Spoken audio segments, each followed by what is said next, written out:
Hello everyone. इस video में हम लोग आरआरबी एनटीपीसी अंडर ग्रेजुएट जो अभी आपके एग्जाम होने वाले हैं उसके लिए हम लोग कंप्यूटर के प्रश्नों को करने वाले हैं। और इस वीडियो में हम लोग अभी जो फिलहाल में आपका एग्जाम हुआ था आरआरबी एनटीपीसी 2025 ग्रेजुएट लेवल वाला उसके प्रश्न को करने वाले हैं। और इसमें हम इन सारे प्रश्नों के एक्सप्लेनेशन के साथ करेंगे ताकि आपके हर एक टॉपिक का रिवीजन हो सके। तो चलिए हम इसे स्टार्ट करते हैं। और ये हमारा ग्रेजुएट लेवल के प्रश्नों का ये पार्ट 1 है। एमएस पावर पॉइंट टेम्पलेट को सेव करने के लिए किस फाइल फॉर्मेट का उपयोग किया जाता है? .pptx, .potx, .ppmx और .ppsx। तो पावर पॉइंट टेम्पलेट को सेव करने के लिए आपको यूज किया जाता है .potx। ये एक्सटेंशन जो है पावर पॉइंट टेम्पलेट को सेव करने के लिए किया जाता है। ठीक है। .pptx जो है ये आपका पावर पॉइंट प्रेजेंटेशन का ये एक्सटेंशन है। और .ppmx जो है ऐसा कोई एक्सटेंशन नहीं होता है। .ppsx ये जो है आपका वो पावर पॉइंट स्लाइड शो है। क्या है? स्लाइड शो है जो हमारे पावर पॉइंट को सीधे स्लाइड शो में खुलने की अनुमति प्रदान करता है। नेक्स्ट है, अधिकांश यूनिक्स ऑपरेटिंग आधारित ऑपरेटिंग सिस्टम में यदि फाइल पहले से मौजूद नहीं है तो खाली फाइल क्रिएट करने के लिए किस कमांड का उपयोग किया जाता है? जो फाइल पहले से मौजूद नहीं है और हम खाली फाइल बनाना चाहते हैं तो किस कमांड का हम उपयोग करेंगे? तो हम यूज करते हैं इसमें टच कमांड का, यानी ऑप्शन नंबर सी। ठीक है। टच कमांड जो है अगर आपका फाइल मौजूद नहीं है तो उसको बनाता है। अगर मौजूद है फाइल पहले से फाइल बना हुआ है तो वो उसके टाइम स्टैम्प में चेंज करता है, यानी कि अपडेट करता है। जैसे टाइम की इन्फॉर्मेशन कब बना है, ठीक है, कितने बजे बना है, कितनी बार वो अपडेट हुआ है, इन सबको वो क्या करता है? चेंज करता है, अपडेट करता है। सीपी जो है वो फाइल को कॉपी करने के लिए उपयोग में लाने वाला कमांड है। इसके लिए फाइल को कॉपी करने के लिए। और मेक dir ये जो है आपका डायरेक्टरी बनाने के लिए यूज में आता है। अच्छा, डायरेक्टरी हम लोग बोलते हैं किसको है? तो जिसको हम लोग बोल चाल बोलते हैं फोल्डर। ठीक है। डायरेक्टरी बनाने में यूज आता है मेक dir का। और mk फाइल जो है वो ऐसा कोई कमांड नहीं होता है। क्लियर है? नेक्स्ट है आपके पास एक श्रेणीबद्ध फाइल सिस्टम पर विचार करें। यदि कोई यूजर किसी रिकर्सिव ऑपरेशन के बिना, यानी रिकर्सिव ऑपरेशन को यूज नहीं कर रहा है तो स्टैंडर्ड डिलीट डायरेक्टरी कमांड कौन सा होता है? तो rmdir ये कमांड जो है स्टैंडर्ड डिलीट डायरेक्टरी कमांड है का उपयोग करके एक नॉन एम्प्टी डायरेक्टरी जो कि खाली नहीं है उसमें और भी फोल्डर और फाइल हैं को डिलीट करने का प्रयास करता है। तो सबसे संभावित परिणाम क्या होगा? यानी कि वो रिकर्सिव ऑप्शन का यूज नहीं करता है और नॉन एम्प्टी डायरेक्टरी को डिलीट करना चाहता है। तो इसका परिणाम क्या होगा? ऑपरेटिंग सिस्टम यूजर से डायरेक्टरी के भीतर प्रत्येक आइटम को डिलीट करने के लिए पुष्टि हेतु संकेत देगा। ये आपका रॉन्ग है। केवल डायरेक्टरी स्ट्रक्चर हटा दी जाएगी। ये गलत है, स्ट्रक्चर नहीं हटा रहे हैं। ऑपरेटिंग सिस्टम अपने अंदर की सभी फाइलों और सब डायरेक्टरी और ऑटोमेटिकली डिलीट कर देगा। गलत है क्योंकि हम नॉन रिकर्सिव ऑप्शन का यूज नहीं कर रहे हैं तो ये काम नहीं करेगा। ऑपरेटिंग सिस्टम एक एरर रिटर्न करेगा जो यह इंडिकेट करेगा कि डायरेक्टली एम्प्टी नहीं है, यानी ऑप्शन नंबर डी जो है सही है। नॉन रिकर्सिव ऑप्शन हम यूज कर रहे हैं तो डायरेक्टली एम्प्टी नहीं है तो वो क्या करेगा? एरर दे देगा। ठीक है। जैसे हम बात करें, हम एक कमांड लिखते हैं rmdir songs। ठीक है। तो ये तो आपका है, क्या है? कमांड है, rmdir कमांड है और सॉन्ग जो है फोल्डर का नाम है। अगर आप ये इसको लिखते हैं तो ये जो है सॉन्ग नाम से जो फोल्डर होगा उसको वो डिलीट कर देगा। क्लियर है? यदि हम लोग टर्मिनल में rmdir का उपयोग करते हैं तो केवल तभी काम करता है जब फोल्डर खाली हो। अगर फोल्डर खाली होगा तभी ये डिलीट कर देगा। अगर सॉन्ग फोल्डर के अंदर आप कुछ भी रखे हैं, 1 2 3 कितने भी सॉन्ग्स रखे हैं, तो वो डायरेक्टरी जो है वो डिलीट नहीं कर पाएगा और डायरेक्टली नॉट एम्प्टी का वो मैसेज देगा। क्लियर है यहां तक? नेक्स्ट है आपके पास विंडोज 10 CMD में कौन सी कमांड बिना पुष्टि के, यानी कि वो आपसे पूछेगा नहीं कि वर्तमान निर्देशिका यानी कि करेंट डायरेक्टरी, निर्देशिका बोलते हैं डायरेक्टरी को, फोल्डर को, वर्तमान निर्देशिका में सभी लॉग फाइल को डिलीट कर देगा, बिना पूछे हुए सभी लॉग फाइल को डिलीट कर देगा। जैसे हम लोग डिलीट करते हैं तो पूछता है कि क्या आप चाहते हैं डिलीट करना, यस और नो, तो ये बिना पूछे डिलीट कर देगा। तो इसलिए कौन सा कमांड हम लोग यूज करते हैं? उसके लिए हम लोग यूज करते हैं ऑप्शन ए को, डिलीट star.log/q। डिलीट जो है वो कमांड है जो फाइलों को डिलीट करने के लिए यूज किया जाता है। .log star.log ये बताता है कि .log एक्सटेंशन से जितनी भी फाइलें हैं, जैसे एक फाइल का नाम है a.log, दूसरी का नाम है b.log और एक फाइल है c.pdf। तो .log नाम से यानी .log एक्सटेंशन से जितनी फाइलें हैं उन सब फाइलों को ये डिलीट कर देगा। अच्छा, /q क्या बताता है? /q मतलब है क्वाइट, यानी कि शांति से, बिना किसी के पूछे हुए, आपसे पूछेगा ही नहीं कि डिलीट करना है कि नहीं करना है, वो डायरेक्ट के डायरेक्ट क्या कर देगा, आपको डिलीट कर देगा। ठीक है। बी जो है कोई कमांड नहीं होता है। अगर डिलीट star.log है, ये भी आपको क्या करेगा, डिलीट करेगा, लेकिन ये पुष्टि की मांग करेगा। ये आपसे पूछेगा कि फाइल को डिलीट करना है या नहीं करना है। अगर आप यस करेंगे तभी वो डिलीट करेगा, नो करेंगे तो डिलीट नहीं करेगा। अच्छा, डिलीट star.log/p ये भी फाइल को डिलीट करेगा, लेकिन हर एक फाइल को डिलीट करने से पहले पूछेगा। जैसे मान लेते हैं एक फोल्डर बनाए हैं सॉन्ग्स नाम से, ठीक है, तो हम पहला ऑप्शन डालते हैं तो इस सॉन्ग्स फोल्डर को क्या करेगा, वो डिलीट कर देगा। इसके अंदर मान लेते हैं हम 3 गाने हैं, ठीक। डिलीट star.log, जब हम सॉन्ग्स फोल्डर को डिलीट करेंगे तो ये पूछेगा यस करना है या नो करना है। यस करेंगे तो डिलीट करेगा, नो करेंगे तो डिलीट नहीं करेगा। लेकिन ये कमांड जो डी कमांड है, इसको डालते हैं डिलीट star.log/p, तो ये 3 बार पूछेगा, पहले सॉन्ग्स के लिए, दूसरे सॉन्ग्स के लिए और तीसरे सॉन्ग, 3 बार ये यस नो आपसे पूछेगा। क्लियर है यहां तक? उम्मीद करते हैं कि ये आपको क्लियर हो गया होगा। ठीक है।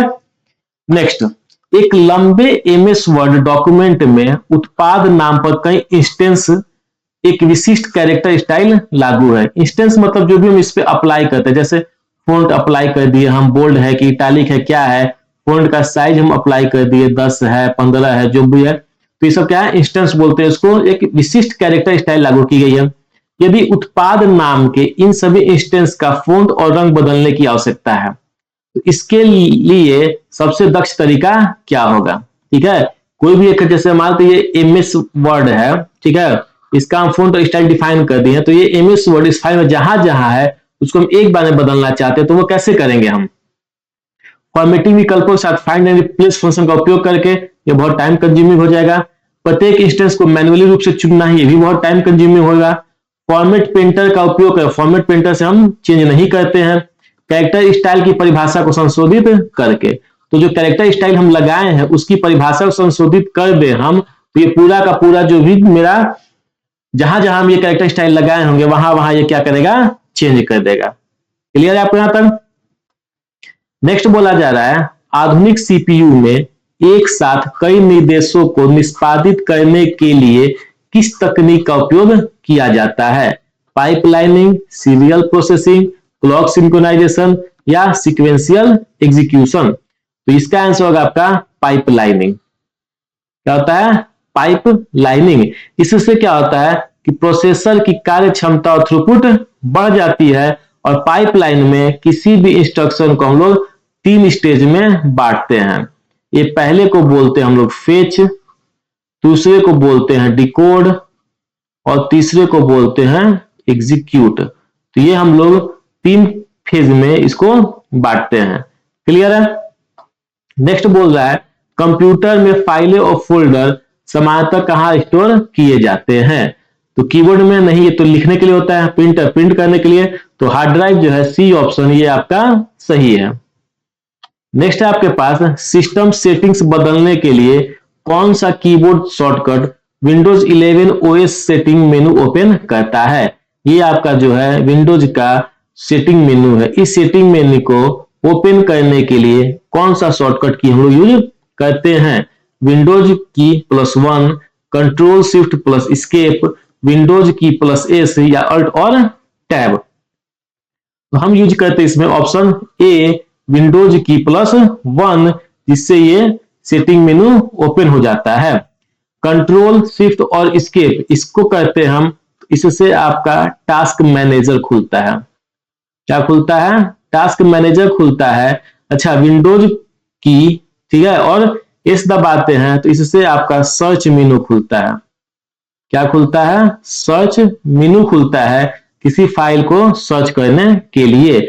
और अल्ट प्लस टैब दबाते हैं तो खुली हुई एप्लीकेशन के बीच, जो हम एप्लीकेशन जितना खोले हैं उसके बीच में स्विच करने के लिए ये मतलब स्विच करता है। ठीक है, जैसे हमारा 5 एप्लीकेशन खोले हैं और किसी एप्लीकेशन को जाना है, किसी दूसरे एप्लीकेशन को यूज करना है, तो वो हम कर सकते हैं। जैसे आप मोबाइल देखे हो तो मोबाइल के नीचे जो 3 डॉट का लाइन होता है उसको क्लिक करके दिखाता है अपन कौन सा एप्लीकेशन खोले हैं। वही काम कंप्यूटर में अल्ट प्लस टैब करता है। क्लियर यहां तक? नेक्स्ट बोला जा रहा है आपसे, विंडोज के किस संस्करण में स्टार्ट मेनू, ये जो होता है आपका ये स्टार्ट मेनू है, तो किस संस्करण में स्टार्ट मेनू की शुरुआत की गई थी? विंडोज 7, विंडोज 10, विंडोज 95 या विंडोज एक्सपी? तो ये आपका किया गया था विंडोज 95 में। किसमें किया गया था? विंडोज 95 में किया गया था। और स्टार्ट मेनू के साथ साथ टास्क बार जो ये नीचे वाला आपको लाइन देख रही है, ये वाला ये टास्क बार कहलाता है। टास्क बार जो था वो भी आपका विंडोज 95 में ही इंट्रोड्यूस किया गया था। और ये आपका इंट्रोड्यूस किया गया था 24 अगस्त 1995 को।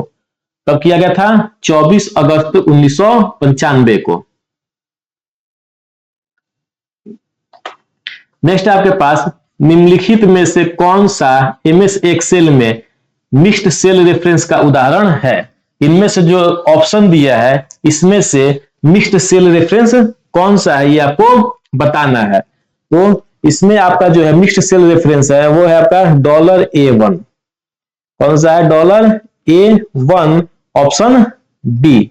ठीक है, जैसे क्या होता है मिक्स सेल रेफरेंस में जो कॉलम और रो है, ठीक है, जैसे ये ए है, ठीक है, ये आपका दिखाता है कॉलम को और 1 दिखाता है आपके रो को।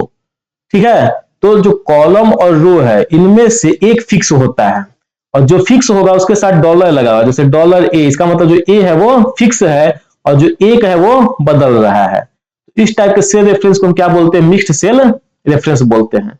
अगर हम पहले वाले की बात की जाए, इसमें देखिए दोनों के साथ डॉलर है, यानी दोनों नहीं बदला जा सकता है, तो इसको हम बोलते हैं एब्सोल्यूट सेल रेफरेंस। क्या बोलते हैं? Absolute cell reference.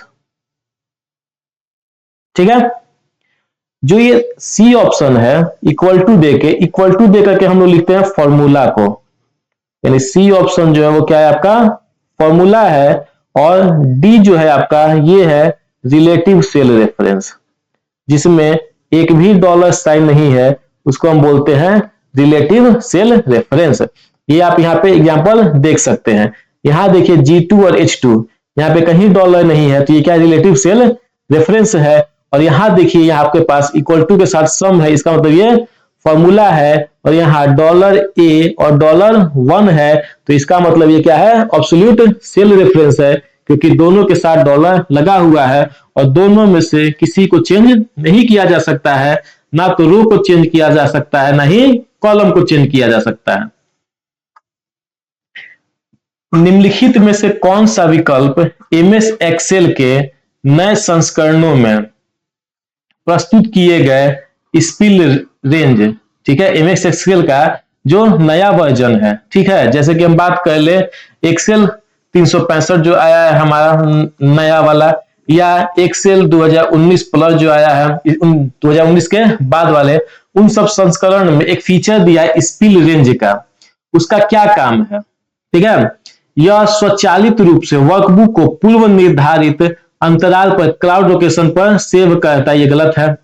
जब सूत्र द्वारा कई मान प्राप्त होते हैं तो यह सूत्र की आउटपुट रेंज का साइज डायनेमिक रूप से बदल देता है। ये सही है। जब हम एक सूत्र लिखते हैं और सूत्र में एक साथ कई मान आ जाते हैं, ठीक है, तो उसको एक सेल से बढ़ा करके बहुत सारे सेल में जितने सेल की जरूरत है उतने सेल में वो फिट कर देता है। ये आपका स्पिल रेंज का काम है, ठीक है। अगर स्पिल रेंज का बात करें हम, तो स्पिल रेंज फीचर जो है वो डायनेमिक अरे फॉर्मूला का हिस्सा होता है। डायनेमिक अरे फॉर्मूला का हिस्सा होता है जिसमें आपके कमांड आते हैं फिल्टर, यूनिक, शॉर्ट, सीक्वेंस, ठीक है। ये सब फंक्शन जो है आपके वो स्पिल रेंज फीचर का यूज करते हैं। इन सबको आप यूज करते हैं तो आपका सेल जो है वो कई नीचे वाले सेल्स में वो बट जाएगा, ठीक है।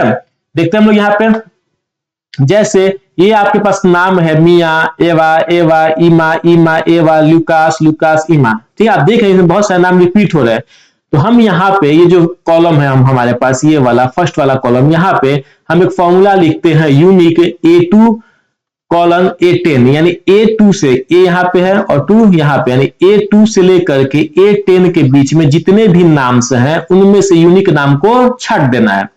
तो यूनिक नाम कौन कौन सा? मिया हो गया, एवा हो गया, ठीक है, ईमा हो गया और लुकास हो गया। 4 नाम हो गया। अच्छा, हम फॉर्मूला लिखे थे इस सेल के, लेकिन देखिए आपका ये जो नाम वाला है, यूनिक नाम वाला, ये सेल आपका नीचे तक एक्सटेंड हो गया है। इसी को हम बोलते हैं आपके पास, क्या बोलते हैं हम इसको? स्पिल रेंज फीचर, ठीक है। हमने कमांड लिखा था एक सेल के लिए, लेकिन ये नीचे सेल तक, जहां तक इसको जरूरत था वहां तक के सेल को ये ऑक्युपाई कर लिया, इसी को हम बोलते हैं स्पिल रेंज फीचर। क्लियर आपको यहां तक?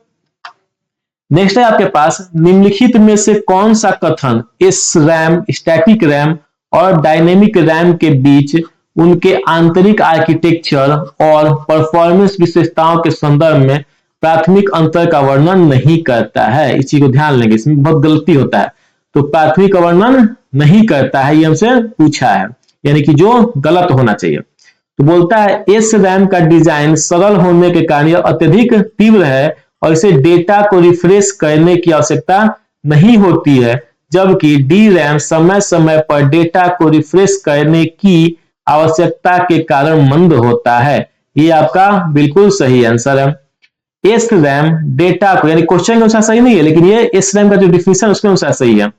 एस रैम डेटा को संग्रहित करने के लिए प्रति बीट अधिक ट्रांजिस्टर का उपयोग करता है, जो डी रैम की तुलना में तीव्र एक्सेस काल प्रदान करते हैं। ये भी सही है। एस रैम अधिक ट्रांजिस्टरों, प्रायः प्रति सेल 6 ट्रांजिस्टर का उपयोग करता है, जो इसे कम सघन बनाता है, जबकि डी रैम प्रति सेल केवल 1 ट्रांजिस्टर और 1 कैपेसिटर का उपयोग करता है, जो इसे अधिक कॉम्पैक्ट बनाता है। ये भी सही है। एस रैम अपेक्षाकृत तीव्र और महंगा होता है, जो इसे मुख्य मेमोरी के लिए उपयुक्त बनाता है। तो ये गलत है। यहाँ पे हम लोग मुख्य मेमोरी के लिए नहीं, ये उल्टा लिखा गया, यहाँ पे कैश के लिए यूज करते हैं, ठीक है। जबकि डी रैम अपेक्षाकृत मंद और सस्ता होता है, तो इसे कैश मेमोरी के लिए नहीं, हम इसे यूज करते हैं रैम के लिए, ठीक है। तो ये आपका जो डी है वो क्वेश्चन के अनुसार सही हो जाएगा, वैसे इसका डिफिनेशन जो है वो गलत था, तो हमसे गलत ही पूछा था, तो उस हिसाब से हमारा डी जो होगा वो राइट आंसर होगा। क्लियर? नेक्स्ट बोला जा रहा है, कंप्यूटर मेमोरी पदानुक्रम यानी हायरार्की के संदर्भ में रजिस्टरों से चलते हुए द्वितीयक भंडारण की ओर जाते समय एक्सेस गति और प्रति बिट लागत के संबंध में निम्नलिखित में कौन सा कथन सामान्यतः सत्य है? तो याद रखिए, एक्सेस गति और प्रति बिट लागत ये दोनों जो होता है वो उल्टा होता है। यानी कहने का मतलब है कि एक्सेस की गति कम हो जाती है और प्रति बिट लागत कम हो जाती है। ऑप्शन नंबर बी, ठीक है। कौन सा आंसर सही है? ऑप्शन नंबर बी सही है। चलिए इसको समझते हैं। सबसे पहले जो होता है, सबसे फास्टेस्ट मेमोरी कौन सा होता है? रजिस्टर। उसके बाद होता है कैश मेमोरी, जिसको हम SRAM भी बोलते हैं, स्टैटिक रैम कैश मेमोरी को ही बोलते हैं। और मेन मेमोरी जिसको हम बोलते हैं रैम, यानी कि ये जो रैम होता है वो होता है डायनेमिक रैम होता है। उसके बाद मैग्नेटिक डिस्क, डिस्क स्टोरेज इसको बोलते हैं, ऑप्टिकल डिस्क और फिर मैग्नेटिक टेप। ठीक है, तो जैसे जैसे हम ऊपर से नीचे की ओर आते हैं तो इसका कैपेसिटी और एक्सेस टाइम क्या होता है, वो बढ़ जाता है। और लेकिन जैसे जैसे हम ऊपर से नीचे आते हैं तो उसका कॉस्ट पर बिट जो होता है वो घट जाता है। क्या होता है, कॉस्ट पर बिट जो होता है वो घट जाता है। ठीक है, तो इसका आंसर कौन सा हो जाएगा हमारे पास, एक्सेस की गति कम हो जाती है और प्रति बिट लागत भी कम हो जाती है। आपका बिल्कुल सही है। ठीक है,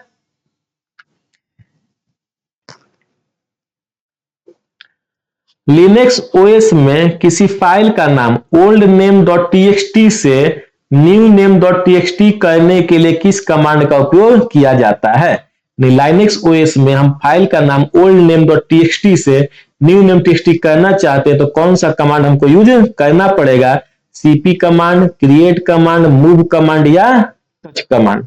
ठीक है, तो हम इसमें से यूज करते हैं मूव कमांड, एमवी, यानी कि ऑप्शन नंबर सी। ठीक है, जब भी किसी फाइल को हमको स्थानांतरित यानी कि ट्रांसफर करना होता है, एक जगह से दूसरे जगह भेजना होता है या नाम बदलना होता है, ठीक है, क्या करना होता है, नाम बदलना होता है, तब हम मूव कमांड का यूज करते हैं। सीपी कमांड का यूज हम लोग पीछे पढ़े हैं, फाइल को कॉपी करने के लिए। ये जो होता है फाइल को यानी ओल्ड नेम से न्यू नेम में क्या करेगा, ये फाइल को कॉपी कर देगा, यानी कि अगर दोनों फाइल एग्जिस्ट करेगा, नाम किसी फाइल का चेंज नहीं करेगा। क्रिएट जो होता है ऐसा कोई कमांड नहीं होता है, और टच जो होता है वो आपका खाली फाइल बनाता है या टाइम स्पैन को अपडेट करता है, हमने पीछे देखा है। एमएस पावर पॉइंट प्रेजेंटेशन को सेव करते समय सेव एज पिक्चर प्रेजेंटेशन विकल्प का प्राथमिक उद्देश्य क्या है। प्रत्येक स्लाइड को एक फोल्डर में एक अलग इमेज फाइल के रूप में सेव करना, ये नहीं है। पहली स्लाइड की एक स्टैटिक इमेज को एक को क्यों करेंगे हम, कम बैंडविड्थ इंटरनेट कनेक्शन पर देखने के लिए प्रेजेंटेशन को ऑप्टिमाइज करना, ये भी गलत है। प्रेजेंटेशन कंटेंट के किसी भी अन्य एडिटिंग को रोकना। ठीक है, अगर प्रेजेंटेशन में कोई एडिटिंग कर रहा है उसको हम रोकना चाहते हैं तो उसको हम सेव कैसे करते हैं, सेव एज पिक्चर प्रेजेंटेशन। ठीक है, यह ऑप्शन जो होता है आपका वो हर स्लाइड को एक इमेज के रूप में बदल देता है, जिससे टेक्स्ट या ग्राफिक्स को बदला नहीं जा सकता है, जो सिक्योरिटी और फाइनल वर्जन को साझा करने के लिए उपयोगी होता है। ठीक है, नेक्स्ट है आपके पास, विंडोज आधारित सिस्टम में अल्ट कुंजी का निम्न में से कौन सा संयोजन एक्टिव विंडो के कॉन्टेक्सचुअल कंट्रोल मेनू को डिस्प्ले करने की सबसे अधिक संभावना रखता है, विशेष रूप से तब जब टाइटल बार अगम्य हो, यानी जब वो दिखाई न दे रहा हो। ये जो आपका मेनू इतना खुल के आया है इसको हम बोलते हैं कॉन्टेक्सचुअल कंट्रोल मेनू। तो इसको खोलने का शॉर्टकट क्या है आपके पास, Alt F10, Alt F4, Alt space या Alt डिलीट। तो इसके लिए यूज करते हैं हम Alt स्पेस का। ठीक है, किसका यूज करते हैं, Alt स्पेस का। यह शॉर्टकट जो है विशेष रूप से, ठीक है, तब काम करता है जब विंडो का टाइटल बार दिखाई न दे रहा हो। यह मेनू विंडोज को restore, move, size, minimise, maximise और क्लोज करने का विकल्प प्रदान करता है। ठीक है, अच्छा, Alt प्लस F4 क्या करता है कि जो करेंट का विंडो खुला हुआ है उसको वो बंद करने का काम करता है, क्लोज करने का काम करता है। नेक्स्ट है अपने पास, एमएस पावर पॉइंट प्रेजेंटेशन को सेव करते समय निम्नलिखित में से कौन सा विकल्प सबसे उपयुक्त होगा यदि प्राथमिक लक्ष्य यह सुनिश्चित करना है कि प्रेजेंटेशन उन प्राप्तकर्ताओं के लिए डिफॉल्ट रूप में स्लाइड शो व्यू में ओपन हो जिसके पास एमएस पावर पॉइंट इंस्टॉल नहीं है। ठीक है, एमएस पावर पॉइंट इंस्टॉल नहीं है और हम चाहते हैं डायरेक्ट स्लाइड शो व्यू में शो हो, तो हमें कौन सा फाइल जो है वो क्या बोलते हैं उसको, एक्सटेंशन यूज करना पड़ेगा। ठीक है, ये पूछा है हमसे, तो कौन सा यूज करना पड़ेगा, पीछे देख चुके हैं, पावर पॉइंट शो .ppsx। ठीक है, ये पीडीएफ जो होता है तो हम पीडीएफ में सेव करते हैं ताकि कोई इसमें चेंज ना कर सके। और ये पावर पॉइंट प्रेजेंटेशन होता है, अगर जिसमें आपका पावर पॉइंट इंस्टॉल है अगर वो आपको देखना चाहता है ठीक है, वो आपका पावर पॉइंट देखना चाहता है तो वो उसके लिए पावर पॉइंट प्रेजेंटेशन है। लेकिन जिसमें पावर पॉइंट इंस्टॉल नहीं है वो अगर देखना चाहता है तो हमको सेव करना पड़ेगा पावर पॉइंट शो के नाम से। क्लियर है तक? नेक्स्ट है, निम्नलिखित में से कौन सी संख्या अपर केस अक्षर बी के आस्की मान को निरूपित करने के लिए उपयोग की जाती है? यानी कैपिटल बी जो है इसका आस्की वैल्यू क्या होगा? हम पहले ये समझते हैं कि आस्की वैल्यू होता क्या है। आस्की वैल्यू जो है वो एक 7 बिट कोड होता है, 7 बिट का कोड होता है, और इसका फुल फॉर्म जो होता है वो होता है American standard code for information interchange. तो शॉर्ट फॉर्म आप हमेशा याद रखिए, शॉर्ट फॉर्म आपके लिए बहुत ज्यादा इंपॉर्टेंट है। ठीक है, तो इसके लिए कौन सा वैल्यू होता है? तो इसके लिए आपका वैल्यू जो होता है वो हो जाता है आपके पास 66। ठीक है, ये क्या होता है? तो कंप्यूटर में जब भी हम बी टाइप करते हैं, ठीक है, तो कंप्यूटर को समझ नहीं आता कि बी क्या है। कंप्यूटर जो है वो रीड करता है इसके आस्की वैल्यू के, यानी वो रीड करता है 66 को। हम यहाँ बी दबाएंगे तो कंप्यूटर क्या रीड करेगा? 66 रीड करेगा, फिर 66 को वो बी में कन्वर्ट करेगा और तब वो हमें मॉनिटर पर दिखाएगा। इसी तरह हर एक अल्फाबेट का अपना एक आस्की वैल्यू होता है जो आपसे पूछा जा सकता है। तो चलो हमसे देखते हैं क्या होता है। तो आस्की वैल्यू देखिए, अगर कैपिटल ए की बात करें हम तो वो स्टार्ट होता है कितना से? 65 से। इस तरह बढ़ते जाइएगा और जेड तक आते आते आपका हो जाएगा कितना? 90। तो आप एक याद रखिए, कैपिटल ए का आस्की वैल्यू कितना होता है? 65 होता है, और स्मॉल ए का आस्की वैल्यू जो होता है वो 97 होता है। यानी हम अगर स्मॉल ए लिखते हैं तो कंप्यूटर उसको कितना समझता है? 97। वो प्रोसेस होता है कंप्यूटर के अंदर और फिर वो मॉनिटर पर हमको बी ए बन के दिखाता है। क्लियर है? तो आप याद रखेंगे, कैपिटल ए की अगर बात करें हम तो कैपिटल ए का जो आस्की वैल्यू होता है वो 65 होता है, और स्मॉल ए की बात करें हम तो इसका आस्की वैल्यू जो होता है वो 97 होता है। बाकी इसके बाद आप एक एक करके जोड़ते जाइएगा, आपको सभी का याद करने का जरूरत नहीं है। क्लियर? निम्नलिखित में से कौन सी ऑपरेटिंग सिस्टम अवधारणा सबसे अधिक प्रत्यक्ष रूप से यह सुनिश्चित करने में शामिल है कि एकाधिक प्रक्रियाएं डेटा करप्ट किए बिना एक साथ फाइलों को एक्सेस और मॉडिफाई कर सकती हैं? ठीक है, कौन सा इसमें जो अवधारणा है वो डेटा को करप्ट किए बिना एक साथ फाइल को एक्सेस और मॉडिफाई कर सकता है? Virtual memory management, paging, scheduling algorithm, file locking management mechanism. तो ये आपका डी जो है वो आपका राइट आंसर है। जब भी एक से अधिक प्रक्रियाएं एक ही फाइल को एक साथ एक्सेस या मॉडिफाई करने की कोशिश करती हैं तो फाइल लॉकिंग जो मैकेनिज्म है, ठीक है, यह सुनिश्चित करता है कि एक बार में केवल एक प्रोसेस ही फाइल को मॉडिफाई कर सके, बाकी प्रोसेस तब तक के लिए लॉक होती हैं। जैसे कहना क्या चाह रहा है कि अगर हमारे पास कोई फाइल है, ठीक है, और फाइल पे दो प्रोसेस काम कर रहे हैं, एक प्रोसेस ए है और एक प्रोसेस बी है, ठीक है, दोनों क्या करना चाहते हैं? दोनों इस फाइल में लिखना चाहते हैं। ठीक है, दोनों क्या करना चाहते हैं? लिखना चाहते हैं। तो अगर पहले ए ने स्टार्ट कर दिया फाइल को लिखना तो जो फाइल लॉकिंग मैकेनिज्म है वो बी को क्या कर देगा? लॉक कर देगा, और ये तब तक लॉक रखेगा जब तक कि ए का लिखना कंप्लीट ना हो जाए। ठीक है, ए को लिखना कंप्लीट ना हो जाए, इसी को हम बोलते हैं क्या? File locking mechanism. Virtual memory management और पेजिंग जो होता है, ठीक है, वो रैम और हार्ड डिस्क, ठीक है, के बीच मेमोरी शेयरिंग का काम करता है, मेमोरी शेयरिंग से संबंधित मैकेनिज्म है। शेड्यूलिंग एल्गोरिथम क्या है? तो यह एल्गोरिथम यह तय करता है कि कौन सी प्रक्रिया सीपीयू को कब प्रयोग कर सकेगी। ठीक है, नेक्स्ट है आपके पास मानक ASCII कोड का उपयोग करके कितने अद्वितीय वर्णों को दर्शाया जा सकता है? हमने पीछे देखा कि ASCII जो होता है वो 7 कोड का होता है। कितने का होता है? 7 बिट कोड का होता है, जैसे 1 2 3 4 5 6 और 7।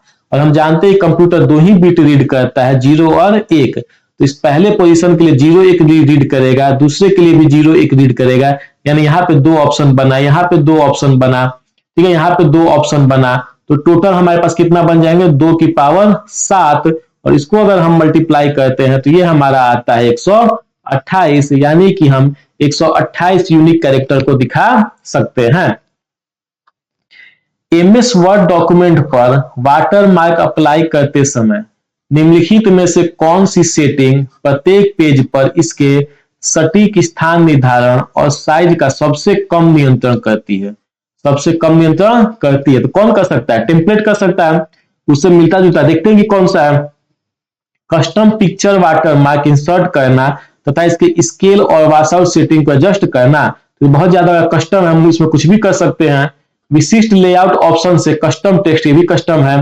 वाटरमार्क गैलरी में पूर्व निर्धारित वाटरमार्क टेम्पलेट, ठीक है, का उपयोग करना। ये टेम्पलेट आ गया तो ये आपका ऑप्शन सी सही हो गया। क्लियर है? तो जब भी कम नियंत्रण का बात करें तो हम किसका यूज करेंगे? टेम्पलेट का। टेम्पलेट जो होता है वो प्रीडिफाइंड होता है, इसमें कोई ज्यादा छेड़छाड़ नहीं कर सकते हैं, ज्यादा चेंज नहीं कर सकते हैं। निम्नलिखित में से कौन सी शेड्यूलिंग एल्गोरिदम, जो पीछे हमने देखा था, शेड्यूलिंग एल्गोरिदम कन्वाय प्रभाव के प्रति सबसे अधिक संवेदनशील है, जहां एक लंबे समय से चल रही प्रक्रिया अपने पीछे चल रही छोटी प्रक्रियाओं को रुद्ध कर देती है? तो कन्वाय इफेक्ट क्या कहता है कि एक लंबे समय से प्रक्रिया चल रही है तो अपने पीछे जितनी भी प्रक्रियाएं आएंगी, जितने प्रोसेसेस आएंगी, सबको क्या कर देगी? अवरुद्ध कर देगी। तो ये प्रभाव जो होता है कौन सा शेड्यूलिंग एल्गोरिदम दिखाता है? राउंड रॉबिन, सबसे छोटा काम पहले, प्राथमिकता निर्धारण, या पहले आओ पहले पाओ। तो इसका आंसर हो जाएगा ऑप्शन डी, पहले आओ पहले पाओ। निम्नलिखित में से कौन सा ऑपरेटिंग सिस्टम अपने pre install penetration testing tool के कारण लैपटॉप और डेस्कटॉप पर इथिकल हैकिंग और साइबर सुरक्षा कार्यों के लिए सबसे उपयुक्त होता है? यानी कि इसमें पहले से सॉफ्टवेयर होते हैं जो कि आपके इथिकल हैकिंग और साइबर सुरक्षा के लिए सबसे उपयुक्त होते हैं। मैक ओएस, उबंटू, काली लिनक्स या विंडोज 10? तो इसका आंसर आपका ऑप्शन सी, काली लिनक्स। उबंटू जो है ये भी आपका इथिकल हैकिंग में यूज होता है, लेकिन इसमें जो टूल्स होते हैं वो आपको इंस्टॉल करने पड़ते हैं। क्या करने पड़ते हैं? इंस्टॉल करने पड़ते हैं। लेकिन क्वेश्चन में बोला है कि प्री इंस्टॉल है, तो प्री इंस्टॉल होकर किसमें मिलता है? तो वो मिलता है आपका काली लिनक्स में। अगर इंस्टॉल की बात किया जाए तो उबंटू भी सही है, और प्री इंस्टॉल की बात किया जाए तो काली लिनक्स सही हो जाएगा। क्लियर है? कंप्यूटर के मूलभूत प्रचालन फंडामेंटल ऑपरेशन को ध्यान में रखते हुए कमांड लाइन इंटरफेस या टर्मिनल में टैब कुंजी दबाने का तत्कालिक प्रभाव क्या पड़ता है? अगर कमांड लाइन इंटरफेस में हम टैब कुंजी दबाते हैं तो क्या होता है? यह वर्तमान में टाइप किए कमांड को निष्पादित करता है, यानी कि एग्जीक्यूट करता है? नहीं, तो उसके लिए कोई इंटर दबाना पड़ता है, टैब नहीं। यह अंतिम टाइप किए गए अक्षर को डिलीट करता है? ये भी नहीं होगा, डिलीट के लिए हम बैक स्पेस दबाते हैं। यह वर्तमान में टाइप किए कमांड या फाइल नाम को ऑटो कंप्लीट करने का प्रयास करता है? सही है, यानी कि अगर हम कोई कमांड लिखे हैं जिसमें हम अधूरा लिखे हैं तो उसको कंप्लीट कर देता है। जैसे हम यहाँ पे समझते हैं, जैसे ये हमारा कमांड लाइन है, ठीक है। अगर कमांड लाइन में यहाँ पे अगर हम डाले हैं cd स्लैश यूजर स्लैश लो, तो cd मतलब होगा चेंज डायरेक्टरी। तो change directory document and setting से वो कहाँ चला जाना चाहिए? यूजर डायरेक्टरी में। और वहां से हम लो, जब लो दबा करके टैब दबाते हैं तो अपने आप ये CAL ले लेगा, लोकल टाइप हो जाएगा अपने आप। क्यों? क्योंकि यह कमांड जो है आपका कमांड लाइन में ये पहले से डिफाइन है, इसलिए हमको लो टाइप करते ही वो CAL अपने आप ले लेगा और ये लोकल टाइप हो जाएगा। MS एक्सेल इंटरफेस का निम्नलिखित में से कौन सा एलिमेंट वर्तमान में सक्रिय सेल या सेल की सिलेक्ट की गई रेंज का नाम डिस्प्ले करता है? तो ये डिस्प्ले करता है आपका नेम बॉक्स। जैसे देखिए, अगर हम इस सेल को सिलेक्ट किए हैं जो ग्रीन वाला है, तो इसका देखिए नाम क्या हो जाएगा? बी कॉलम, और रो कितना हो जाएगा? 3। तो देखिए ये जो होता है इसके ऊपर में नेम बॉक्स होता है, यहाँ पे आपका नाम दिखा दिया B3। तो ये जो बॉक्स होता है इसका नाम क्या होता है? नेम बॉक्स, यानी कि ऑप्शन नंबर ए जो है आपका वो करेक्ट आंसर है। नेक्स्ट है अपने पास, एक यूजर एमएस पावर पॉइंट में बुलेटेड सूची, ठीक है, बुलेटेड सूची मतलब ऐसे जो बुलेटिन होता है, बनाना चाहता है, सूची आइटम टाइप करने और इंटर दबाने के बाद वह एक सब बुलेट पॉइंट क्रिएट करना चाहता है, निम्नलिखित में से कौन सी क्रिया इसे विश्वसनीय रूप से प्राप्त करेगी।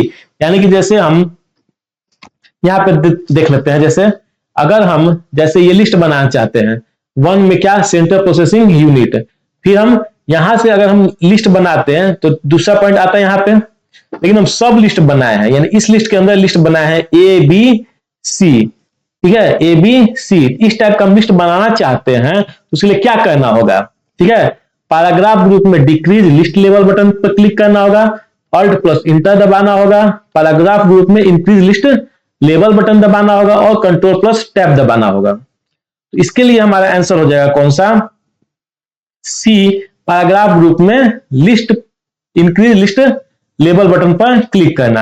अगर आप नहीं क्लिक करना चाहते हैं तो आप कीबोर्ड में टैब भी दबा सकते हैं और आपका ये सेम काम हो जाएगा। क्लियर है? ठीक है। अगर जैसे मान लीजिए ये आपका होम है, ठीक है, अगर होम टैब में जाएंगे आप तो आपको यहाँ पे देखिए ये दिखेगा, इसको हम बोलते हैं इंक्रीज लिस्ट लेबल, और जस्ट उसके बगल में आपको दिखेगा डिक्रीज लिस्ट लेबल। जब हम 1 के बाद ए बी सी, फिर इस सी के बाद सब पॉइंट बनाना चाहते हैं 1 और 2, तब हमको दबाना पड़ेगा कौन, इंक्रीज लिस्ट लेबल। लेकिन सी के बाद हम जो प्राइमरी मेमोरी है इसको हम यहाँ पे 2 पे पॉइंट पे लाना चाहते हैं, यहाँ पे सी के बाद हम इसको सी का सब पॉइंट नहीं बनाना चाहते हैं, हम सेंट्रल प्रोसेसिंग का यहाँ पे हम नेक्स्ट पार्ट बनाना चाहते हैं, तो उसके लिए वो क्या फिर दबाना पड़ेगा, डिक्रीज लिस्ट लेबल, यानी कि ये ऑप्शन हमको दबाना पड़ेगा, तो हमारा जो है वो यहां से लिखना स्टार्ट हो जाएगा। ठीक है, यानी कि इंक्रीज लिस्ट लेवल जब भी हम लिखते हैं तो उसके आगे का वो सब पॉइंट बनता चला जाता है, और डिक्रीज करेंगे तो हमारा पीछे की वो पॉइंट बनता हुआ चला जाएगा। नेक्स्ट बोल रहे हैं आपसे, यदि आप चाहते हैं कि आपके दर्शक एमएस पावर पॉइंट 365 स्लाइड में आपके नोट्स न देख पाए तो आपको स्लाइड शो के दौरान किस व्यू का उपयोग करना होगा, प्रेजेंटर व्यू, स्लाइड शो दृश्य व्यू, आउटलाइन व्यू या रीडिंग व्यू। इसके लिए हम यूज करते हैं कौन, प्रेजेंटेशन व्यू। स्लाइड शो दृश्य व्यू क्या होता है, जो अभी हम जिस फॉर्मेट में हम लिख रहे हैं ये आपका स्लाइड शो दृश्य व्यू है। ठीक है, रीडिंग व्यू जो होता है वो पढ़ने के लिए हम लोग यूज करते हैं।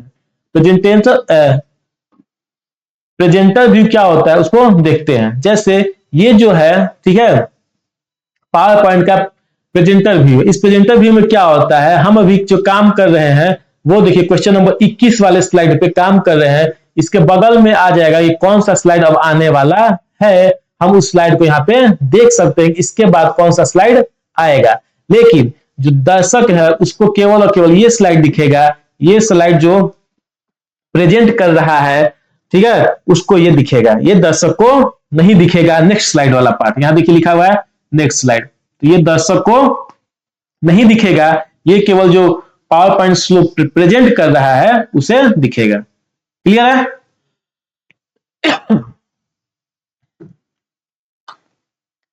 नेक्स्ट है अपने पास एमएस पावर पॉइंट 365 में नई स्लाइड बनाने के लिए किस विधि का उपयोग नहीं किया था। फिर देखिए किस विधि का उपयोग नहीं किया जाता है नई स्लाइड बनाने के लिए। होम टैब पर न्यू स्लाइड पर क्लिक करना, इसे स्लाइड बन जाएगा। कंट्रोल एम दबाना, स्लाइड सॉर्टर पैन में राइट क्लिक करना और न्यू स्लाइड को सिलेक्ट करना। इधर जो इस साइड जो होता है इसको हम स्लाइड सॉर्टर व्यू बोलते हैं, पैन बोलते हैं। स्लाइड सॉर्टर पैन में हम राइट क्लिक करते हैं और न्यू स्लाइड को हम सिलेक्ट कर सकते हैं। कंट्रोल और इन दबाना, तो ये आपका जो है वो गलत है, यानी कि क्वेश्चन के अनुसार ये सही हो गया। कंट्रोल इन से हमारा स्लाइड नहीं बनता है, कंट्रोल इन से हमारा नया पावर पॉइंट बनता है। ठीक है, हम इसी से नया पावर पॉइंट बना सकते हैं, ना कि एग्जिस्टिंग पावर पॉइंट में हम इसे जोड़ सकते हैं। क्लियर है? कंट्रोल इन से क्या होगा, नया पावर पॉइंट बनेगा, जो पावर पॉइंट पहले से बन गया उसमें स्लाइड हम ऐड नहीं कर सकते हैं, उसका ये शॉर्टकट नहीं होता है। निम्नलिखित में से किस परिदृश्य के कारण एमएस एक्सेल सूत्र में हैश रेफ त्रुटि उत्पन्न होगी, किसके कारण होगी, ऐसा सूत्र दर्ज करना जो एक्सेल में अधिकतम अनुमत लंबाई से अधिक हो, इसके लिए हैश रेफ नहीं आता है। किसी ऐसे पंक्ति या स्तंभ को डिलीट करना जिसमें किसी अन्य वर्कशीट में सूत्र द्वारा संदर्भित सेल है, यानी ऑप्शन बी सही है। ठीक है, हम उस सेल को डिलीट करना चाहते हैं जिस सेल का रेफरेंस किसी दूसरे वर्कशीट में दिया हुआ है, तब हम इस सेल को डिलीट करना चाहेंगे तो ये सेल जो होगा वो डिलीट नहीं होगा।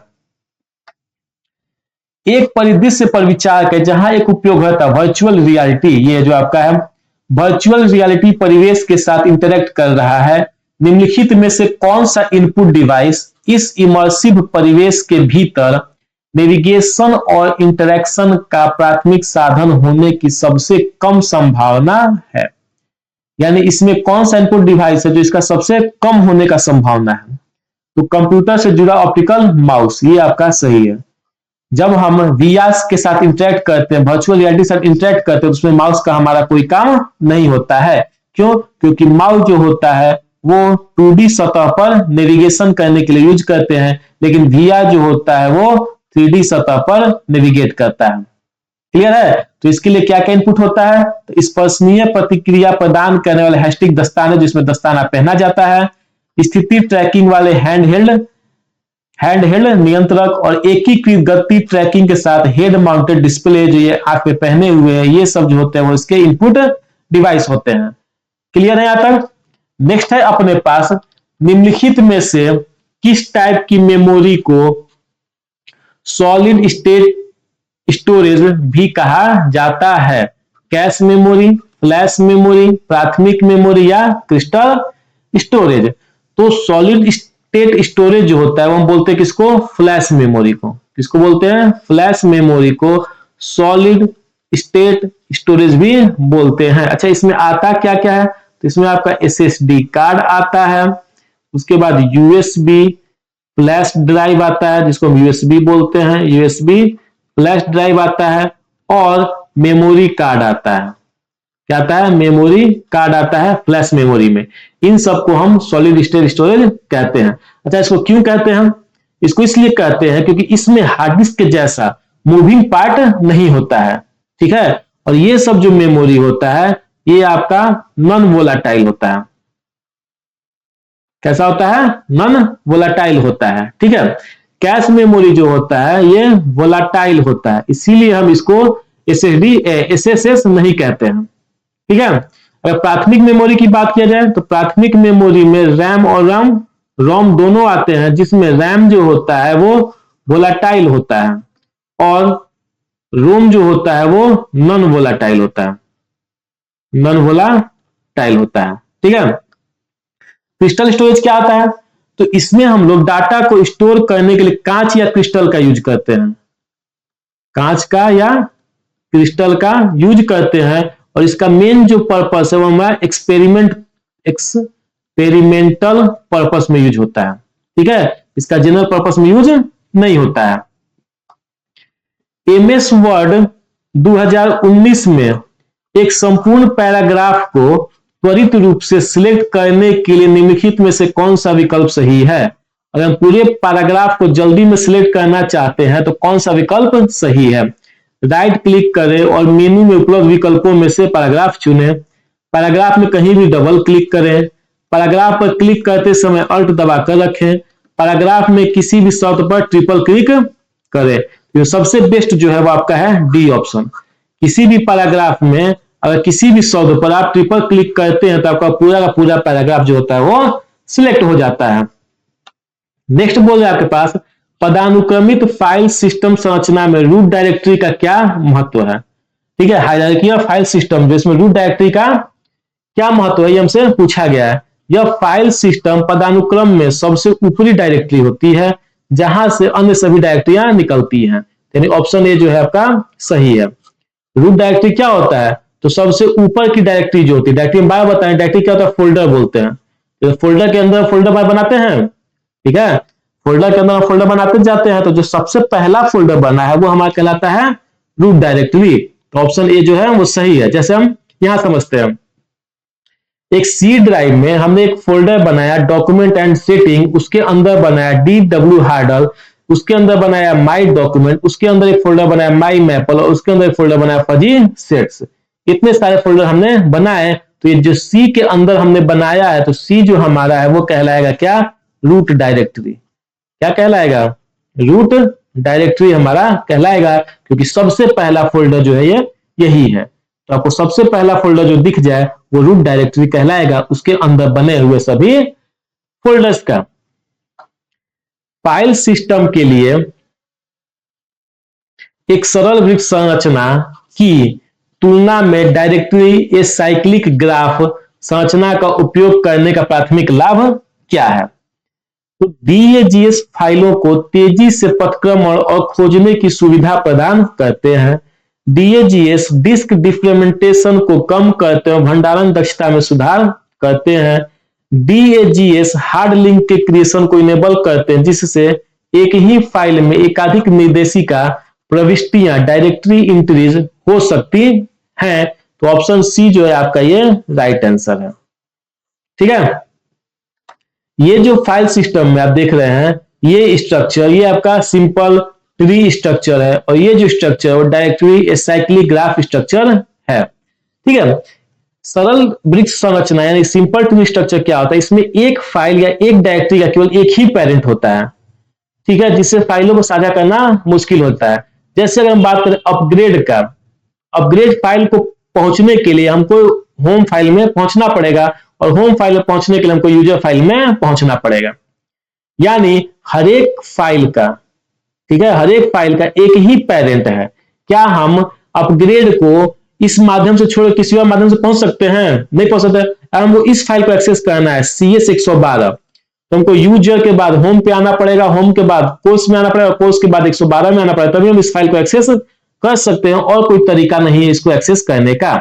यही बोल रहा है कि एक ही पेरेंट हो सकता है किसी एक फाइल का। पेरेंट मतलब उसका ऊपर वाला फोल्डर। जैसे CS 113 की बात करें तो इसका पेरेंट कौन कहलाएगा? कोर्स कहलाएगा। और कोर्स की बात करें तो इसका पेरेंट कौन कहलाएगा? होम कहलाएगा। और होम की बात करें तो इसका पेरेंट कौन कहलाएगा? यूजर कहलाएगा। क्लियर आता? लेकिन DAG संरचना जो है, यह संरचना एक फाइल या सब डायरेक्टरी को एकाधिक पेरेंट डायरेक्टरी को लिंक करने की अनुमति दे देता है। ठीक है, यानी कहने का मतलब है कि एक फाइल को हम बहुत सारे फाइल से होकर के एक्सेस कर सकते हैं। जब ऐसा ऑप्शन होता है तो उसको हम बोलते हैं हार्ड लिंक। अगर एक लिंक मेरे पास खत्म भी हो गया तो हम दूसरे लिंक से उसको एक्सेस कर सकते हैं। इसका सबसे बढ़िया जो फायदा है वो ये है कि फाइल को सिस्टम में अलग अलग स्थानों से हम एक्सेस कर सकते हैं। कोई दिक्कत नहीं, हम एक पाथ से न जाकर किसी और दूसरे पाथ से भी जा सकते हैं, जिससे क्या होता है डाटा डुप्लीकेशन जो होता है वो हमारा कम हो जाता है और फाइल को साझा करना आसान होता है। जैसे हम बात करें, हम ई फाइल को एक्सेस करना चाहते हैं, तो जरूरी नहीं कि हम ए के थ्रू बी पे जाए और बी के थ्रू हम ई पे आए तभी हमको ई फाइल मिलेगा। नहीं, हम ए पे हैं तो हम डायरेक्ट ई पे भी आ सकते हैं। या अगर मान लीजिए ये फाइल मिला, ये लिंक जो है वो काम नहीं कर रहा, तो हम क्या करेंगे? ए से डी पे जाएंगे और डी से कहां जाएंगे? ई पे जाएंगे। इसीलिए इस लिंक को हम बोलते हैं हार्ड लिंक, क्योंकि किसी एक फाइल को अगर कोई लिंक खराब भी हो जाता है तो उस फाइल को एक्सेस कर सकते हैं। ठीक है, जैसे मान लीजिए CS 101 है, लेकिन होम से कोर्स का जो लिंक है वो खत्म हो जाए, तो क्या हम इस फाइल को एक्सेस कर पाएंगे? CS 101 को नहीं एक्सेस कर पाएंगे। तो ये इसका जो होता है वो प्रॉब्लम है। क्लियर है? आता नेक्स्ट हमारे पास बोलता है MS एक्सेल में किस प्रकार का सेल रेफरेंस किसी फॉर्मूले को किसी अन्य स्थान पर कॉपी करने पर कॉलम लेटर और रो संख्या दोनों को स्वचालित रूप से मॉडिफाई करता है। ठीक है, अगर हम कौन सा सेल रेफरेंस है कि हम फॉर्मूला को कॉपी करते हैं तो उसमें रो और कॉलम जो है स्वतः ही चेंज हो जाता है। एब्सोल्यूट रेफरेंस में दोनों फिक्स होता है तो चेंज तो होगा नहीं। मिक्स्ड सेल रेफरेंस में एक फिक्स होता है तो एक बदल सकता है, नहीं बदल सकता है। और रिलेटिव रेफरेंस में दोनों जो होता है वो दोनों बदल सकता है। इसलिए सी जो आपका है वो राइट आंसर है। ठीक है, एब्सोल्यूट, मिक्स्ड और रिलेटिव हमने पीछे देखा है। नेक्स्ट देखते हैं हम, निम्नलिखित में से कौन सा वन न्यू आर्किटेक्चर, ठीक है, कंप्यूटर सिस्टम का डिजाइन करने का दो मेथड, एक है वन न्यू आर्किटेक्चर और एक है हार्वर्ड आर्किटेक्चर। क्या है? हार्वर्ड आर्किटेक्चर द्वारा प्रस्तुत, दो आर्किटेक्चर है, तो वान न्यू आर्किटेक्चर द्वारा प्रस्तुत स्टोर्ड प्रोग्राम कंप्यूटर, वान न्यू के द्वारा कौन सा? स्टोर्ड प्रोग्राम कंप्यूटर की अवधारणा को सर्वोत्तम रूप से प्रस्तुत करता है। यानी वन न्यू आर्किटेक्चर का स्टोर्ड प्रोग्राम कंप्यूटर, एक कंप्यूटर जो प्रोग्राम निष्पादन के लिए मुख्य रूप से बाह्य भंडारण उपकरणों पर निर्भर करता है। एक उपकरण जो प्रसंस्करण गति को अनुकूलित करने के लिए डेटा और निर्देशों के लिए अलग अलग मेमोरी इकाइयों का उपयोग करता है। एक कंप्यूटर जो केवल अपने सर्किट में हार्ड वायर्ड, ठीक है, हमसे पूछा स्टोर्ड प्रोग्राम, ये क्या है? हार्डवेयर, तो ये तो ऐसे ही नहीं होगा। निर्देशों के एक निश्चित सेट को निष्पादित कर सकता है। एक ऐसा कंप्यूटर जिसमें डेटा और निर्देश दोनों को अनुक्रमिक निष्पादन, सीक्वेंशियल एग्जीक्यूशन के लिए एक ही प्राथमिक मेमोरी में संग्रहित किया जाता है। ठीक है, तो यही आपका वन न्यू आर्किटेक्चर कहता है। ठीक है, वन न्यू आर्किटेक्चर क्या कहता है? वन न्यू आर्किटेक्चर आपका कहता है कि एक ही मेमोरी में आपके डाटा और इंस्ट्रक्शन दोनों स्टोर होते हैं।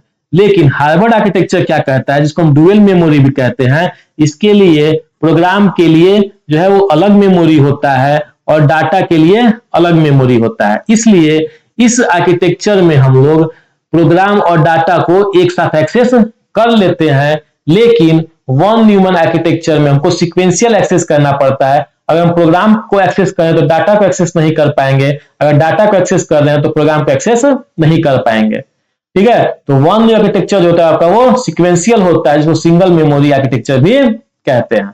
क्लियर आता? ठीक है, तो इसलिए आपका जो होगा डी ऑप्शन सही होगा। ठीक है, इसका मतलब क्या होता है कि इसका मतलब है कंप्यूटर के प्रोग्राम और डाटा दोनों एक ही मेमोरी में स्टोर हैं, जो कि रैम में स्टोर होते हैं। कहां स्टोर होते हैं? रैम में स्टोर होते हैं, और कंप्यूटर उन्हें एक एक करके निष्पादित करता है, एग्जीक्यूट करता है। ठीक है, अभी हम देखा तो अगर ऑप्शन बी को आप ध्यान से देखिए तो इसमें अलग अलग मेमोरी है, यानी कि ये जो है ये किसकी व्याख्या कर रहा है? ये कर रहा है आपका हार्वर्ड आर्किटेक्चर की। इसके तो हमारा ये गलत हो गया बी, इसका हार्वर्ड आर्किटेक्चर की। ठीक है, सी हम बताया किसका व्याख्या कर रहा है? हार्ड वायर्ड कंप्यूटर की है, स्टोर प्रोग्राम की नहीं। हमसे किसका पूछा गया है? स्टोर प्रोग्राम का, तो सी आपका जो है वो रॉन्ग है। अच्छा, हार्ड वायर्ड क्या होता है? तो हार्ड वायर्ड प्रोग्राम कंप्यूटर को फिक्स प्रोग्राम कंप्यूटर भी कहते हैं। ये जो हार्ड वायर्ड कंप्यूटर प्रोग्राम है इसको हम क्या बोलते हैं? Fixed program computer.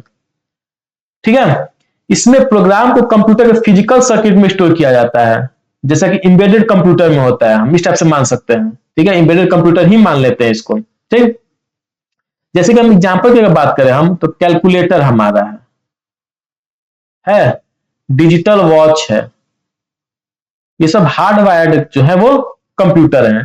ठीक है, इसमें क्या है कि इसमें जो होता है प्रोग्राम को नहीं बदल सकते हैं, इसमें प्रोग्राम को नहीं बदल सकते। क्यों? क्योंकि प्रोग्राम जो होता है वो हार्डवेयर में ही इंस्टॉल होता है, तो जब प्रोग्राम को बदलना होता है तो पूरा का पूरा सर्किट बदलना पड़ता है। जबकि स्टोर्ड प्रोग्राम कंप्यूटर में, स्टोर प्रोग्राम कंप्यूटर में जो प्रोग्राम होता है कहां स्टोर होता है? मेमोरी में स्टोर होता है, फिजिकल सर्किट में स्टोर नहीं होता है। इसलिए हम इसमें प्रोग्राम को बदल सकते हैं। क्लियर है? ये समझ लिया मैंने। नेक्स्ट, विंडोज ओएस में निम्नलिखित पावर सेल कमांड क्या करेगा? विंडोज जो ओएस है उसमें ये पावर सेल कमांड, जो कमांड लिखा गया है रिमूव आइटम सी लॉग रिस्क्यू फोर्स, ये क्या करेगा? फोल्डर को रिसाइकिल बिन में रिमूव कर देगा, सी लॉग्स के अंदर फोल्डर से सभी फाइलें और सब फोल्डर डिलीट कर देगा, सी लॉग्स के अंतर्गत केवल खाली फोल्डरों को डिलीट करेगा, सी फाइलें केवल फाइलें डिलीट करेगा, फोल्डर को ऐसे ही रहने देगा। तो इसका आंसर है बी, ये सी लॉग्स के अंदर फोल्डर सहित सभी फाइलों और सब फोल्डर को भी डिलीट कर देगा। ठीक है, जब पावर सेल क्या होता है? तो पावर सेल जो है ये माइक्रोसॉफ्ट द्वारा बनाया गया है। किसके द्वारा? माइक्रोसॉफ्ट के द्वारा बनाया गया कमांड लाइन सेल है। ठीक है, जैसे कमांड इंटरफेस हम लोग पीछे देखे थे ब्लैक स्क्रीन वाला। ठीक है, तो ये भी एक कमांड लाइन सेल है और ये स्क्रिप्टिंग लैंग्वेज भी है। इसको खास तौर से सिस्टम एडमिनिस्ट्रेटर, ठीक है, और आईटी प्रोफेशनल जो आईटी इंजीनियर होते हैं उनके लिए डिजाइन किया गया है ताकि वे कंप्यूटर के कॉम्प्लेक्स कामों को आसानी से कर सके। जो ये कंप्यूटर का पावर सेलेक्ट कमांड जो है उसको हम कमांडलेट्स कहते हैं। क्या कहते हैं? कमांडलेट्स। ठीक है, जो किसी विशेष कार्य को पूरा करने के लिए बना होता है। जैसे हम एग्जांपल में देखिए, अगर हम कुछ कमांड्स हम देख लेते हैं, जैसे हम बात करें पहले कमांड की, गेट कमांड। ये क्या करता है? तो सिस्टम में उपलब्ध सभी कमांड, फंक्शन और एलाइज की सूची दिखाता है कि आपके सिस्टम में कौन कौन से कमांड और फंक्शन मौजूद हैं। गेट हेल्प क्या करता है? किसी भी कमांड का उपयोग करने का तरीका और उदाहरण दिखाता है। कोई कमांड है जिसको कैसे उपयोग करना हम नहीं जानते हैं, तो गेट हेल्प की मदद से हम उसका उपयोग समझ सकते हैं। क्लियर होस्ट या क्लियर स्क्रीन, CLS नाम से क्लियर है, ये स्क्रीन को साफ करता है। गेट सर्विस कंप्यूटर पर स्थापित सेवाओं, सर्विसों की स्थिति दिखाता है कि कौन सा सर्विस चल रहा है, कौन सा सर्विस नहीं चल रहा है। स्टॉप सर्विस, कौन जो सर्विस चल रही है उसको बंद करने के लिए यूज किया जाता है। गेट प्रोसेस वर्तमान में चल रही सभी प्रोसेसेस को सूचीबद्ध करता है। वर्तमान में जितना भी प्रोसेस चल रहा है उसको एक लाइन में दिखा देता है। अच्छा, स्टॉप प्रोसेस जो होता है किसी विशिष्ट प्रक्रिया को रोकने का काम करता है, किसी विशिष्ट प्रोसेस को रोकने का काम करता है।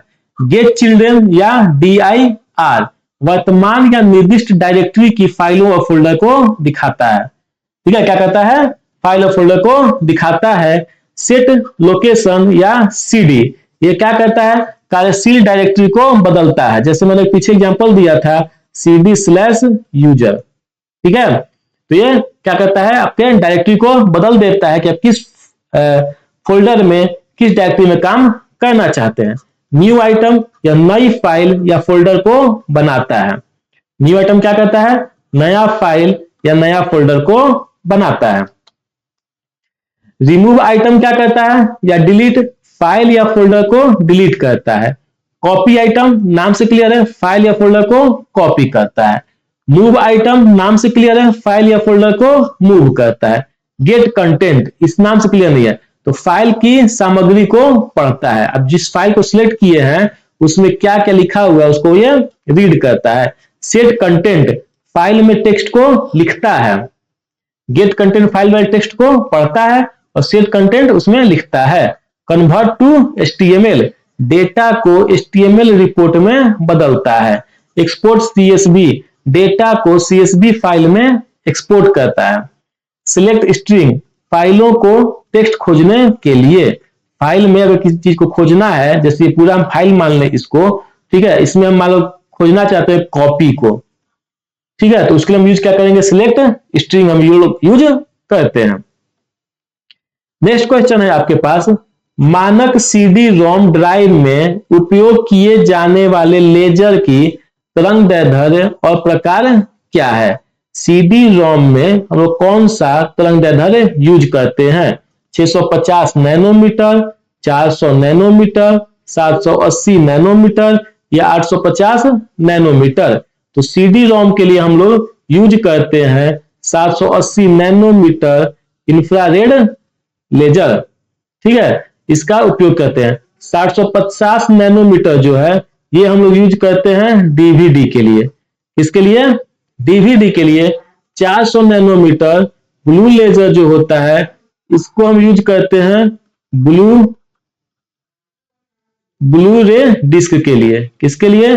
ब्लू रे डिस्क के लिए 850 नैनोमीटर जो है, जो इंफ्रारेड लेजर होता है, इसका उपयोग हम करते हैं ऑप्टिकल फाइबर के लिए। किसके लिए? ऑप्टिकल फाइबर के लिए हम इसका उपयोग करते हैं। क्लियर है? नेक्स्ट है हमारे पास, निम्नलिखित में से कौन सा कथन कंप्यूटर सिस्टम में वॉन न्यूमैन और हार्वर्ड आर्किटेक्चर के बीच मूलभूत अंतर को सर्वोत्तम रूप से व्यक्त करता है? वही जो पीछे देखा हमने, वॉन न्यू और हार्वर्ड आर्किटेक्चर, उतना समझाया मैंने, अब तो आपको इसका आंसर पता होना चाहिए। हार्वर्ड आर्किटेक्चर निर्देशों और डेटा को एक साथ प्राप्त करने की सुविधा देता है। बताया था हमने कि हार्वर्ड आर्किटेक्चर के लिए दो अलग अलग मेमोरी होता है, प्रोग्राम के लिए अलग और डेटा के लिए अलग, और हम दोनों को एक साथ एक्सेस कर सकते हैं, जिससे संभावित रूप से प्रदर्शन में सुधार होता है।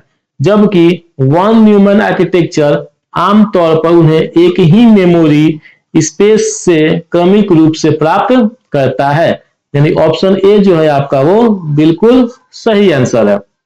नेक्स्ट बोलता है आपका सीमॉस, जो प्रायः सिस्टम कॉन्फ़िगरेशन को स्टोर करने से संबंधित होता है, इसका पूर्ण रूप क्या है? तो कंप्लीमेंट्री मेटल ऑक्साइड सेमीकंडक्टर, पहला ही ऑप्शन इसका सही है। सीमॉस का फुल फॉर्म क्या होता है? Complementary metal oxide semiconductor. ये सीमॉस जो होता है वो कंप्यूटर के मदरबोर्ड पर एक बैटरी द्वारा संचालित चिप होता है, ठीक है, जो सिस्टम का डेट, टाइम और हार्डवेयर का सेटिंग, जिसको बायोस बोलते हैं, ऐसी सूचनाओं को ये स्टोर रखता है। ठीक है, आप देखते होंगे सिस्टम हम शट डाउन कर दिए हैं, ठीक है, फिर भी हम फिर दोबारा खोलते हैं तो उसमें डेट और टाइम जो होता है या बूटिंग के लिए कौन कौन सा हमको प्रोग्राम चाहिए उसको रन करने के लिए ये सीमॉस ही जिम्मेवार होता है। ठीक है, ये सीमॉस जो है वो चलता रहता है, सिस्टम शटडाउन होने के बाद भी चलता रहता है, जिसके चलते आपका डेट और टाइम जो होता है वो अप टू डेट रहता है। नेक्स्ट है आपके पास कंप्यूटर हार्डवेयर कंपोनेंट्स के संदर्भ में रोम का प्राथमिक कार्य क्या है? रोम का प्राथमिक कार्य क्या है? यह सभी इंटरनल हार्डवेयर मॉड्यूल को फिजिकली सपोर्ट करता है, गलत है। यह सिस्टम प्रोसेसिंग के दौरान उपयोग किए जाने वाले टेम्पोररी डाटा को स्टोर करता है, रोम डाटा स्टोर नहीं करता है। यह प्रोग्राम एग्जीक्यूट करता है, प्रोग्राम एग्जीक्यूट नहीं करता है। इसमें सिस्टम को बूट करने के लिए आवश्यक फर्मवेयर मौजूद होते हैं। ठीक है, तो जो हम BIOS बताए थे बूटिंग के लिए जिम्मेदार, ठीक है, ये BIOS बायोस जो होता है वो कहां स्टोर होता है? रोम में स्टोर होता है, जो बूटिंग के समय रन करता है। क्लियर है? नेक्स्ट है आपके पास विंडोज 11 OS में निम्नलिखित में से कौन सा कमांड इंटरप्रेटर कंप्यूटर की ड्राइव, डिस्क, पार्टीशन, वॉल्यूम या वर्चुअल हार्ड डिस्क को मैनेज करने में मदद करता है? कौन सा मदद करता है आपका? Disk part. कौन सा? Disk part, option number C. Next है आपके पास MS पावर पॉइंट में निम्नलिखित में से कौन सा एलिमेंट प्रेजेंटेशन क्रिएशन के इसके प्रारंभिक चरण में बेसिक ब्लैंक प्रेजेंटेशन का स्वाभाविक हिस्सा नहीं है? यानी ब्लैंक प्रेजेंटेशन बनाते हैं तो उसमें इनमें से कौन सा नहीं होता है? कम से कम एक स्लाइड, कंटेंट के लिए प्लेस होल्डर, पूर्व निर्धारित थीम कलर या डिफॉल्ट स्लाइड लेआउट। इसमें आपका जो होता है पूर्व निर्धारित थीम कलर नहीं होता है। ठीक है, पूर्व निर्धारित थीम कलर नहीं होता है, ऑप्शन नंबर सी। ठीक है, ये डिफॉल्ट रूप से नहीं होता है। इसको हम क्या करते हैं? इसको हम लोग डिजाइन टैब में बाद में जोड़ते हैं। डिजाइन टैब में जा करके हम लोग इसको बाद में जोड़ते हैं। जैसे हम बात करें, हम ये अगर हम ब्लैंक प्रेजेंटेशन बनाए हैं तो इसमें आपका जो है ये एक स्लाइड तो होगा, इसमें आपके कंटेंट के लिए प्लेस होल्डर भी, जो ये स्क्वायर ब्रैकेट दिखा रहा है, इसमें हम लोग कंटेंट लिखते हैं तो ये क्या उसके लिए प्लेस होल्डर है। और डिफॉल्ट स्लाइड लेआउट, ये जो लेआउट है ये भी आपका डिफाइंड होता है कि उसको पोर्ट्रेट में खोलना है, पोर्ट्रेट में खोलना है या लैंडस्केप में खोलना है, ये भी आपका प्री डिफाइंड होता है। तो पावर पॉइंट में आपका जो लैंडस्केप है वो प्री डिफाइंड होता है। जब भी आप पावर पॉइंट खोलिएगा तो वो लैंडस्केप मोड में ही खुलेगा। नेक्स्ट है आपके पास विंडोज 11 में फाइल को रीनेम करने का प्रयास करते समय, फाइल को रीनेम करते हैं तो एक्सेस इज डिनाइड त्रुटि क्यों प्राप्त होती है?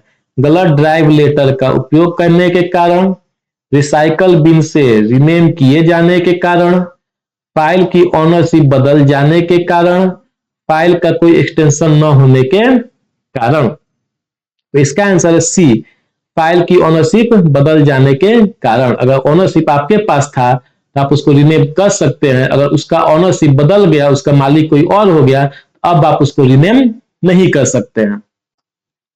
नेक्स्ट है आपके पास निम्नलिखित में से कौन सा कथन MS वर्ड में एक ही डॉक्यूमेंट में एक नई क्रमांकित लिस्ट इंसर्ट करने पर पिछली लिस्ट से क्रमांकन जारी रखने से संबंधित व्यवहार का उचित वर्णन करता है। अगर हम लिस्ट जारी करना चाहते हैं, मान लेते हैं कि ये एक डॉक्यूमेंट है और ये दूसरा डॉक्यूमेंट है, अगर हम इस लिस्ट में 10 तक गए हैं तो इसमें 11 से ऑटोमेटिक स्टार्ट होना चाहिए। ठीक है, तो इसलिए कौन सा सही है? एमएस वर्ड डिफॉल्ट रूप से पिछली लिस्ट के क्रमांकन अनुक्रम को स्वचालित रूप से जारी रखता है।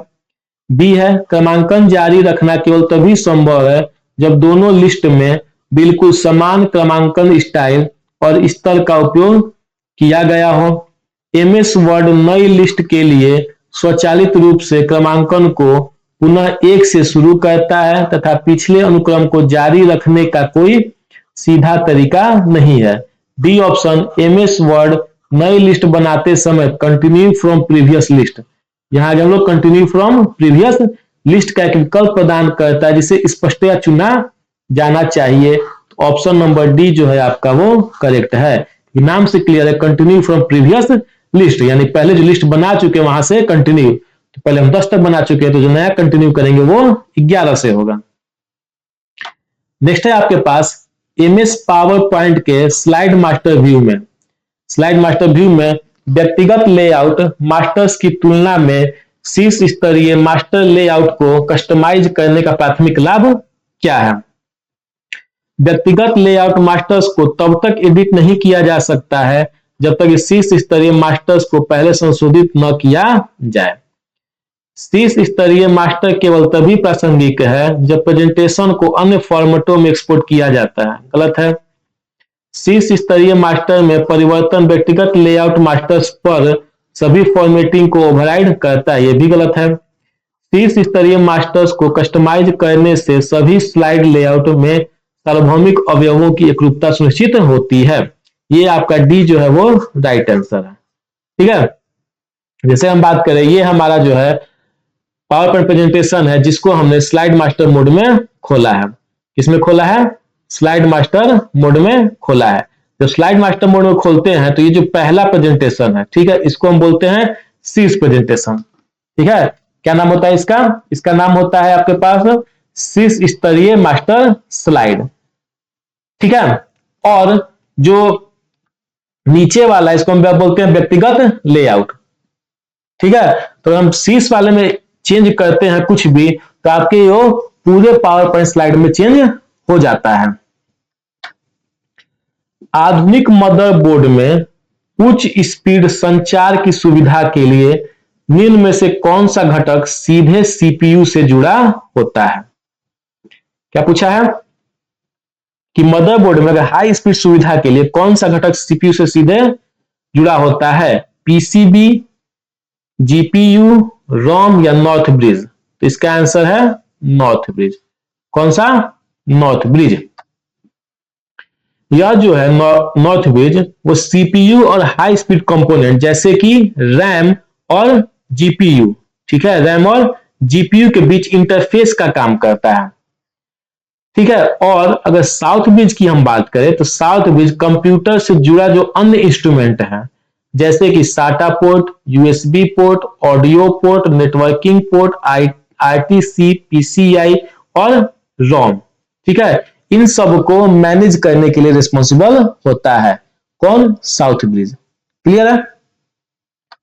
नेक्स्ट है अपने पास निम्नलिखित में से कौन सी स्थिति विंडोज आधारित ऑपरेटिंग सिस्टम में किसी फाइल का नाम बदलने से रोकती है? अगर हम विंडोज आधारित ऑपरेटिंग सिस्टम में किसी फाइल का नाम बदलना चाहते हैं तो वो कौन है जो इसको रोकेगा? फाइल रिसाइकिल बिन में स्थित है तो उसको नाम बदल सकते हैं, कोई दिक्कत नहीं है।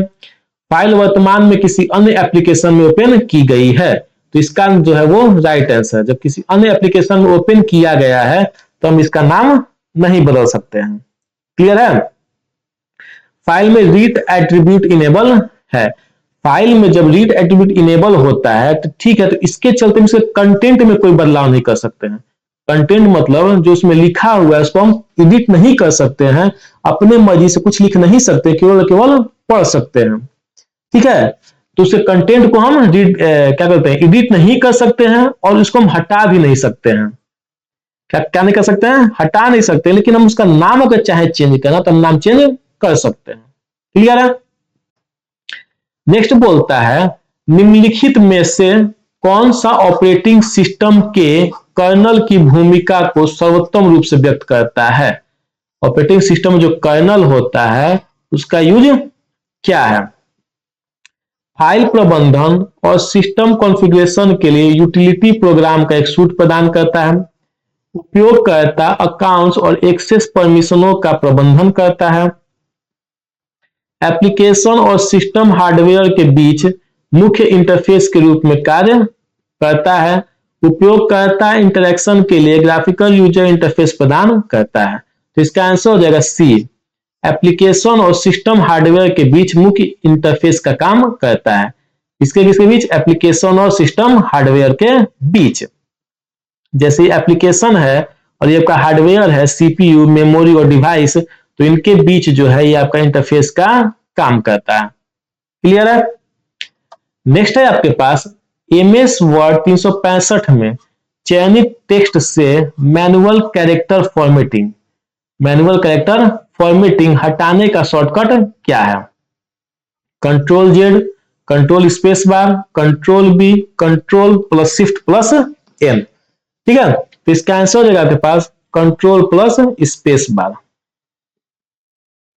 मैनुअल कैरेक्टर फॉर्मेटिंग में, ठीक है, जो मैनुअल कैरेक्टर फॉर्मेटिंग है इसमें आपका जो फॉन्ट स्टाइल है, फॉन्ट साइज है, बोल्ड, इटैलिक, अंडरलाइन, ये सब चीज जो है वो यही सब आता है।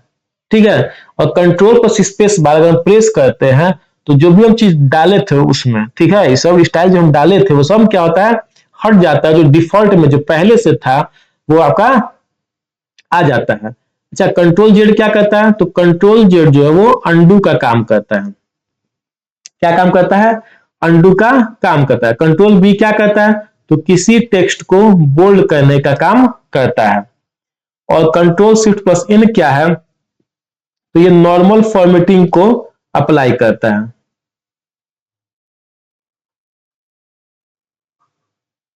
नॉर्मल फॉर्मेटिंग को अप्लाई करता है। क्लियर यहां तक? तो ये जो आपका पार्ट 1 था, ठीक है, आरबीएनटीपीसी का, वो समाप्त हुआ जिसमें हमने 50 क्वेश्चन को किया। तो ये वीडियो आपको कैसा लगा कमेंट सेक्शन में जरूर बताइए। ये वीडियो आपको अच्छा लगा है, पसंद आया है तो इसे लाइक, सब्सक्राइब और शेयर जरूर करें। तो मिलते हैं आपसे अगली वीडियो में, तब तक के लिए धन्यवाद, बाय बाय, टेक केयर।